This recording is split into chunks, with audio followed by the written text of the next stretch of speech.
to it.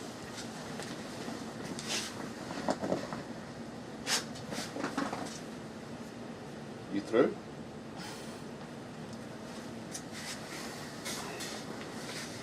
Hi guys, we're the Tattoo Teachers. In bed. That's not what you think. It is not. We're going to share some of our experiences today with you in dealing with students with attention deficit disorder, ADD, or attention deficit hyperactivity disorder, ADHD. So see you in a minute. See ya.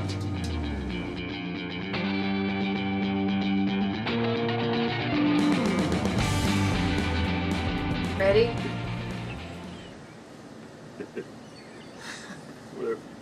Whenever you're ready. Hi guys, Tattoo Teachers here. And today we have a viewer request. Yeah, one of our former students asked us to talk a little bit about attention deficit disorder, ADD, or attention deficit hyperactivity disorder, ADHD. So we thought we would share with you a little bit of our experiences, maybe a little advice.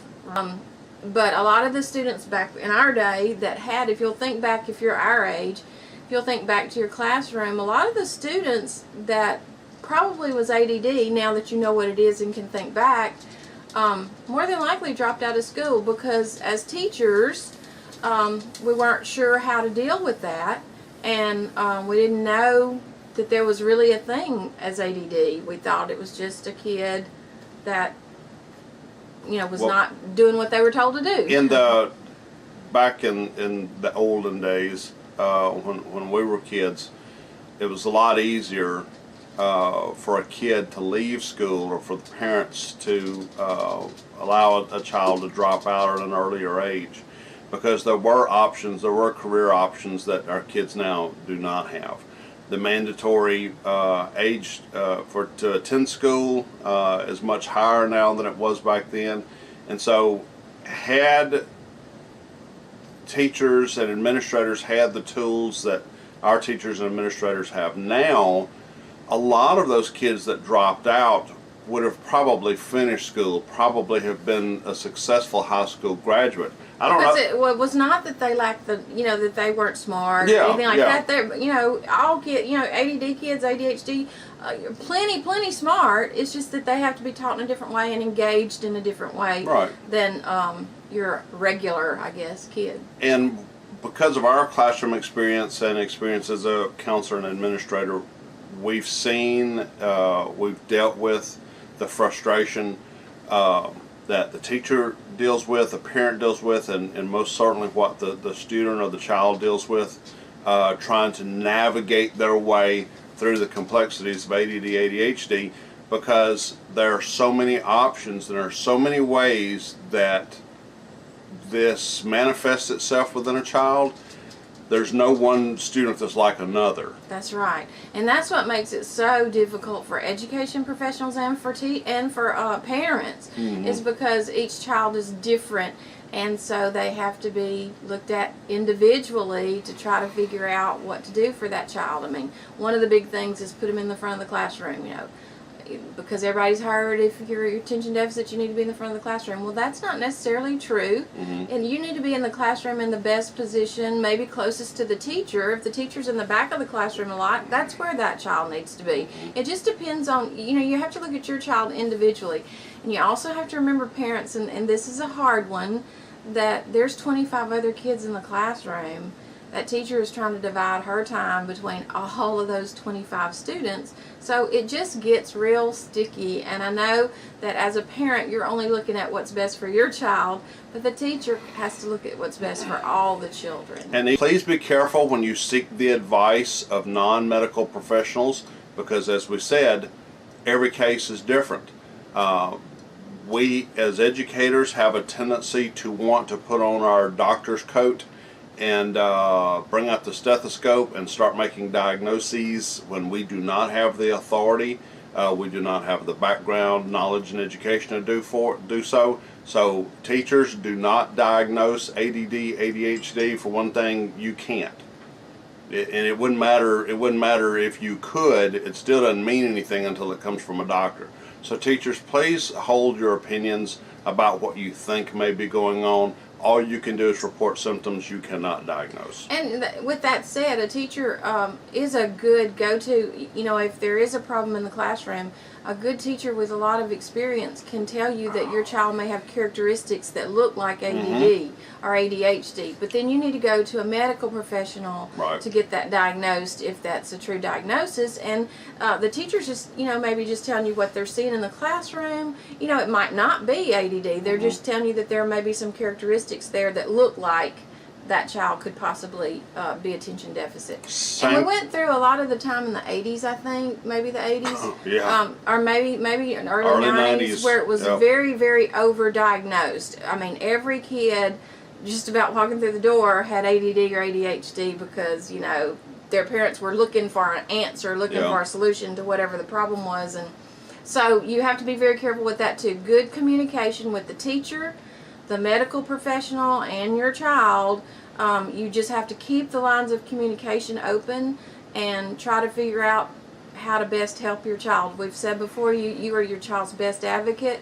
Your child more than likely is going to have to, they're going to have this, you know, for a long time. I know it can, some people say that you can grow out of it and things like that. The child is going to really have to figure out what works for them, and they're going to have to learn what helps them with their attention deficit as they go along. It's not going to be a overnight, oh, well, I can do this and it'll fix it. If we could do that, if we could tell you exactly what to do to fix it, we might not be here. We'd have a better camera. We might be in the south of France or somewhere. I don't know. But your child is going to have to kind of figure out on their own as they go through school how to control themselves and how to, you know, not fix, that's not the right word, but how to deal with the symptoms that they're having. One of the things that you can do, parents and teachers, is assist that student in finding those coping mechanisms to navigate their way through the complexities of ADD, ADHD. Parents, you're dealing with this, so you already have a certain level of patience, and you're going to need to expand that a little bit to include your classroom teachers in that, because the teachers are learning your child from the first day of school. You've had this kid all these years, so you kind of know what their little quirks are. The teacher doesn't. And not only does the teacher not know the ins and outs of your kid and how they react to certain stimuli, they've got, as Rebecca said, 25, 26 others in there who are all responding to different, you know, if a butterfly flies by the window, you have 10 who lose their minds. And then you have 10 who don't care, and you have a couple who don't even know they're in the classroom. So please be understanding, please be mindful. And like you've said before, it's not necessarily your child that's causing the disturbance.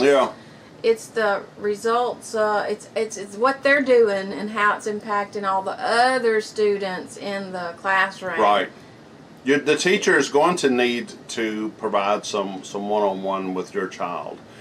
Just understand that while that teacher is giving individual instruction or individual attention to that child, there are all these others that, I mean, let's just say hypothetically, I'm another parent, that my child is not getting that attention at that moment. And I know when I was a child in school, the last thing I wanted was a teacher's eyes on me, because I was going to get away with what I could get away with. And that's a lot of times where behavior problems take place. Parents, if you wouldn't, well, I don't care if you do mind, do this anyhow. Please be consistent. If by some chance your doctor prescribes medication to deal with the ADD, ADHD and the way that it works its way into in your child, please be consistent with the way that you provide the dosage each day for your child. And here's the reason I say that. It will not take you long to understand when that medicine kicks in and when it begins to fade. And it will, like anything. You have to maintain a certain level to create maximum efficacy. It may be 2 or 3 days before it really kicks in. I don't want to speak toward any specific brand, but be consistent with it. Here's the reason why. Especially with parents who may not be together. If mom has a child for the week and dad has the child for the weekend, or whatever what your arrangement is. I've seen too many cases where the other parent will not maintain the dosage, or they don't have the medicine to give. Monday morning, Junior shows up, in full rage with the ADD, that ADHD. only hurts your child. It doesn't. I mean, it seriously. Well, I mean. And the teachers having to deal with that, and teachers, veteran teachers, and I know you're out there. The minute you see that, you know what it is, and just like I do, when you see that kid get off the bus or get out of the car and go into the cafeteria or whatever, and you can just see that, and you know that kid has not had their medicine, and just again be consistent. We understand that there are times, spring break or summer, whatever, you want your kid to be a kid. There have been some complaints about some of those meds that kind of dull your child down. And you need to stay on top of that. You need to be in communication with your child's teacher and the medical professional that you're taking your child to talk about how the medicine is affecting your child. And you got to get that dosage right. And children grow and their hormones change, and it may be that the dosage goes up or down depending on where your child is in life. Exactly. So you got to stay on top of that. I've seen kids before that's been taking the same dosage they took, when they were first diagnosed at 12, and they're still taking it when they're 17. That probably should have changed in there somewhere. So just make sure that you're staying on top of that too. Communication with your child's teacher and how they're handling themselves in the classroom. You just need to know the good, the bad, and the ugly about that, and just maintain that communication. If your child has the hyperactivity part, well, even with just the regular attention deficit too, I feel like it helps them to have an outside activity also. If there's any way they can get into karate or swimming, or something that we've all heard about Michael Phelps, and all of his mother has had interviews about how she put him in swimming because of his attention deficit. I don't know if it was hyperactive. I don't know what his diagnosis was, but I just know that outside activities, dance, cheer, whatever you can do to help your child focus on something that they love and that they're good at is going to help tremendously. And we've seen that firsthand. I don't get into names or anything, but we've seen how that works for a kid and gets that focus off of the peripheral things going on and onto one thing. It really it's a good way to learn coping mechanisms. We've been in this long enough and have retired and everything long enough to see these kids who came in with ADD, ADHD, bouncing off the walls, whatever, got diagnosed, tried to figure out how to help them as they got through school, and kids that went on to college and own their own businesses now based on outside extracurricular activities that they were doing that helped them focus. And you never know where it's going to lead. So just if you can, if at all possible, any kind of a extracurricular tends to help. Patience and communication. And we all, I guess, I'm not sure I can say all, but in my experience, what I've seen is that a lot of us tend to be able to focus if it's something we love to do and if it's something we're good at. So that helps practice that focus. If, for the bad times, for the things that you're not so interested in, if you can find something that you love to do and that you're good at, you make yourself focus. And teachers, if you're going to be, when a child is being screened, you veterans already know this, but if you newer teachers, when the screening process begins for a child, you're going to be given a little checklist of the accommodations that you can do or willing to do in the classroom. Please be careful. Please don't just willy-nilly go through and just start checking off everything because you think it's going to make More's the parent not better. happy. No. It's what you're physically able to do in your classroom, and what is best for that child, what the child needs. What you may not know, and what as a classroom teacher I wasn't told for some time, was that you're legally obligating yourself when you check off those things that you're going to do in your classroom and you sign at the bottom there and you turn that in, because that becomes part of an official report Once you say you're going to do these things and testing time comes around or the kid is failing, the parent comes in to have a conference and they say, okay, well, you said on this sheet that the child was going to have, front row, seated up at the front of the class. The assignments are going to be broken down, all this kind of stuff. Child says you're not doing that. Are you doing that? Do you have proof of that? And if you can't do it, then you violated a contract, and then there can be problems associated with it. So please be very careful to we do what's best for the child, obviously, right, but don't say you're going to do more than you're capable or willing to do. Just one more little thing I wanted to make you aware of and make you understand is that when your child is diagnosed or has characteristics of ADHD and they have an individualized plan in place, individualized accommodation plan in place, that does not mean they're guaranteed to pass the class. I just wanted to throw that in. Good point. A lot of times we had parents that were kind of confused and thought just because they had an individualized accommodation plan, they were going to automatically pass the class. Right. That's not necessarily true. The child still has to put forth the effort. A lot of times, and I'm not blaming anybody, I'm just saying a lot of times we see in the education business, we see that parents and students and sometimes teachers tend to make excuses for the child because they have this diagnosis.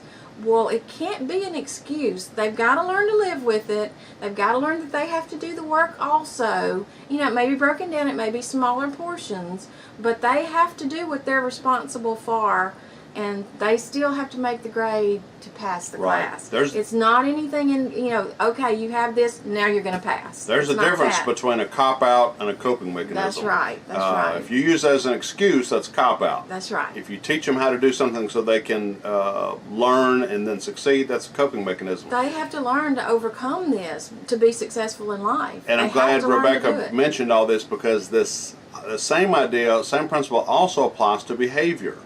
I've had situations where a parent wanted to use the ADD, ADHD as an excuse or free get out of jail pass for behavior. No, I'm sorry, it doesn't work like that. There are some things that can be identified, but there are others that cannot. And if what the special ed folks will refer to as the disability, if it's directly related to the disability, that's one thing. But your kid can't go around punching other kids and say, well, it's that ADD again. No, can't do that. It doesn't work like that. Right. So let's be sure we're all on board, and parents, be sure you know what you're responsible for. Be sure your child understands. They still have to work. They still have to attend. And we know that our ADD kids are some of the most artistic, gifted kids that we've seen. They are. Their brain just works a little bit differently than the norm, I guess is what you would say. So, and what a boring world it would be if we didn't have kids that didn't think and learn a little differently. That's right. So anyhow, that was way long. I'm going to try to get that cut down. Dana, thanks for the shout out. Hope this helped you there, and we'll see you next time. All right, bye.